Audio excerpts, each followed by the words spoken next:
Before we get into the meat of the issue, I'll try and put this into perspective for your lovely viewers at home so we can explore this topic while being on the same page. Everyone has some kind of habit or addiction that's either unattractive, unhealthy, or both. I know I do, and I'll take it to the grave with me. If everyone could see it as soon as I step into their sight, I'd be embarrassed as and that's all that obesity is. A very visible habit, addiction, or health problem that can be seen instantly and therefore judged just as quickly. If your addiction or habit, which most of us have, was visible to everyone, rest assured most of you wouldn't leave your homes out of embarrassment. So props to anyone who understands the nuance of the topic and is willing to approach it with compassion instead of malice and disgust. So I ask you humbly to approach this topic with a little bit of empathy. For those of you who don't know what that word means, empathy is the ability to understand and share the feelings and perspectives of others. It involves being able to put oneself in another person's shoes and imagine what they might be experiencing. Unlike the comment section of 90% of videos that tackle this problem, the sheer malice is frankly disgusting. Now, back to obesity before I pop a blood vessel. While personal choice, such as what one eats and how much physical activity one engages in, can certainly contribute to the development of obesity, other factors such as genetics, metabolism, environment, cultural, and even socioeconomic factors and underlying health conditions also play a significant role. We'll get into those in more detail later. For many people, the road to obesity is a long and gradual one, shaped by a combination of factors that can make it difficult to maintain a healthy weight. For others, obesity can develop quickly as a result of medical conditions or medications that cause weight gain. See antidepressants as an example. If the choice is being overweight or being depressed, what kind of choice is that? Ultimately, the idea that obesity is simply a choice is not accurate and does not take into account the many complex factors that contribute to this condition. It's like saying poverty is a choice because there are millionaires. Wait a minute.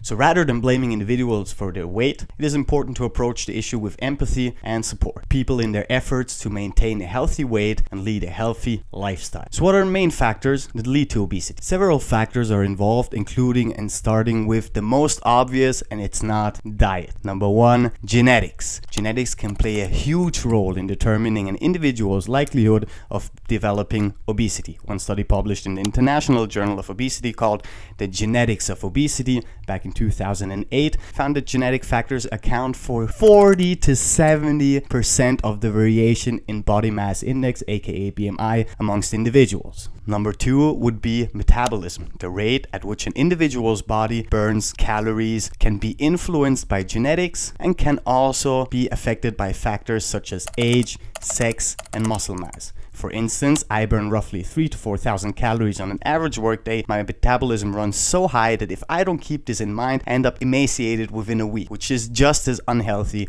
as being obese. So now we come to diet as number three. I'll mention this only briefly because it has been the main topic connected to this issue for forever. A diet high in calories and low in nutrients can contribute to weight gain and the development of obesity, according to the study Dietary Factors and the Development of Obesity published in Advances in Nutrition in the year of 2011. Number four. Now we get to physical activity. A sedentary lifestyle combined with high-calorie diet can lead to weight gain and obesity. The study Physical Inactivity and Obesity, a review of the evidence from the International Journal of Obesity, goes into depth concerning this point. Number five, environment. The built environment, including the availability of healthy food options and opportunities for physical activity, can impact an individual's weight, which brings us right back to poverty, which we all know is a choice. I know that growing up, the food in our humble household was super calorie dense and we had a total lack of options. My dad's philosophy concerning food was you either eat this meal right now or you sit at the table until you eat it later. Either way, it's going into you. I could have phrased this better, but I won't. You could say the cultural and socioeconomic factors and attitudes towards body weight and economic status can influence an individual's diet and physical activity levels and can therefore contribute to the development of obesity, as demonstrated in the paper Culture Culture and Obesity, published in the Obesity Reviews in 2005. So we've known this for over a decade at least. So number 7, medical conditions and medications. Certain medical conditions and medications can cause weight gain and contribute to the development of obesity. As we mentioned before, antidepressants or SSRIs fall into this category, and since I'm not a doctor, I won't go too much into depth concerning this point. I'll just leave the reference to the study Medical Conditions and Medications Contributing to Obesity from the American Journal of Clinical Nutrition, published in 2007. It is important to note that the factors that contribute to obesity can interact and have a synergistic effect, making it difficult to determine a single cause for this complex condition and making it harder to combat the problem. If there are many causes and you're on the spectrum of some or even all of them, then the changes that need to happen can feel insurmountable. So how do I overcome obesity? Overcoming obesity typically requires a combination of lifestyle changes, including dietary changes and increased physical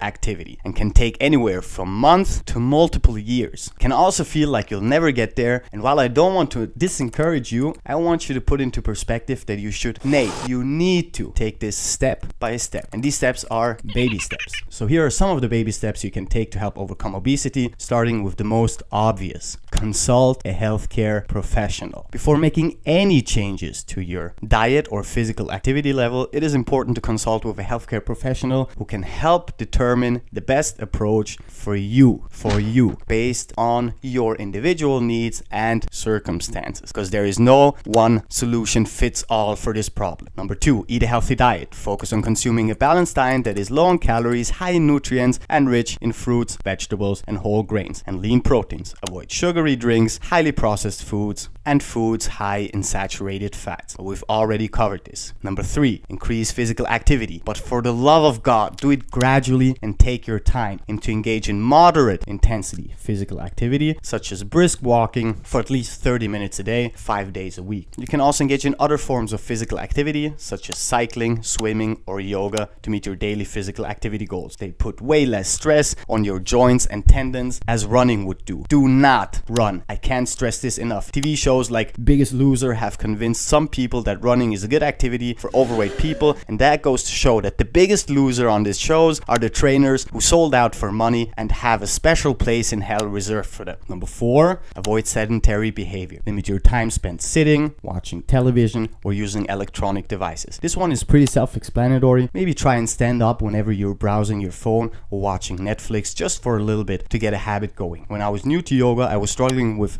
all things balance related. So what I would do if I ever had a minute standing around, I'd just stand on one foot. Over time, balance has become one of my greatest strengths, except for mental balance. I'm totally Number 5, practice mindful eating. Pay attention to your body's hunger and fullness cues, and avoid eating in response to stress, boredom, or other emotions. I know that's way easier said than done, but just being mindful of what you're doing can have a great impact on the reflex-like activities that you're engaging. Number 6, most importantly, get support. Surround yourself with supportive friends and family members who will encourage and motivate you on your weight loss journey. You may also consider joining a support group or working with a registered dietitian or a licensed therapist. Or if money is an issue, multiple Reddit forums are specifically made to help people in situations like these. It is important to remember that weight loss is a gradual process, and it is normal for progress to be slow. The most important thing is to adopt healthy habits that you can maintain over the long term instead of dieting, which leads to even worse health problems through the yo-yo effect. In conclusion, if you're struggling with obesity, fuck the haters and fuck society. Find out why you want something to change for yourself. And if you, by any chance,